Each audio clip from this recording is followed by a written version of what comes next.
Evet, herkese merhabalar. Kamp videolarına ya da kamp yatak videolarına devam etmeye çalışıyoruz. Bize birçok yorum gelmişti. Eğer farklı bir yatak bulursanız bizimle tekrar paylaşır mısınız diye. Biz kamp yaptık ve kamptan sonra şişme yatağımızdan daha alternatif olarak ne kullanabiliriz diye düşünmeye başladık. Kamp yatağımızdan, Decathlon'un kamp yatağından gayet memnunduk ama alternatif olarak ne olabilir diye düşündük. Sonra biz oğlumuzun yatağı için bir yatak pedi almıştık. Ikea'dan Visco yataktı. Onu acaba içerisinde kullanabilir miyiz diye düşündük. Ve yatağı bagajın içine koyduğumuz zaman şu yan taraflardan hafif bir yukarıya yükseltisi olmasına rağmen gayet kullanışlı ve rahat oldu. Bu daha önce çektiğimiz Tesla'nın bagaj yatağı vardı. Yani Tesla'ya uyumlu bir yatak kamp yatağı vardı.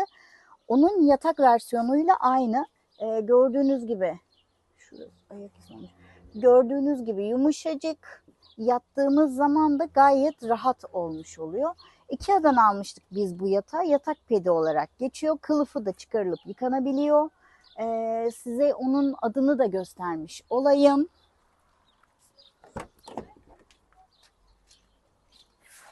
Yatağımızın markası Ikea'nın Nordberget diye yatağı.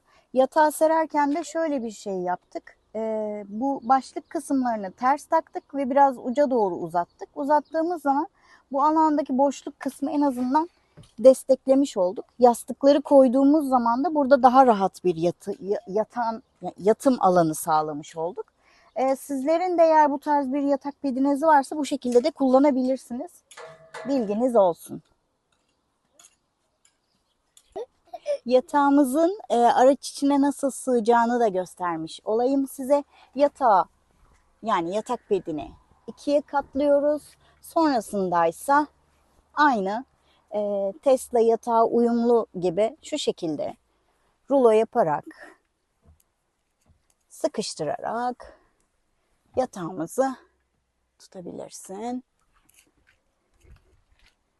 Yatağımızı bu şekilde sıkıştırarak Bir şeyle bağlamak gerekecek. evet lastikleyerek bağlayabiliriz. Biraz daha sıkı sarabiliriz çünkü sıkışan bir yapısı var. Hani ben şu an beceremedim ama normalde daha sıkı, daha küçük bir hale getirebiliriz. Şey olarak.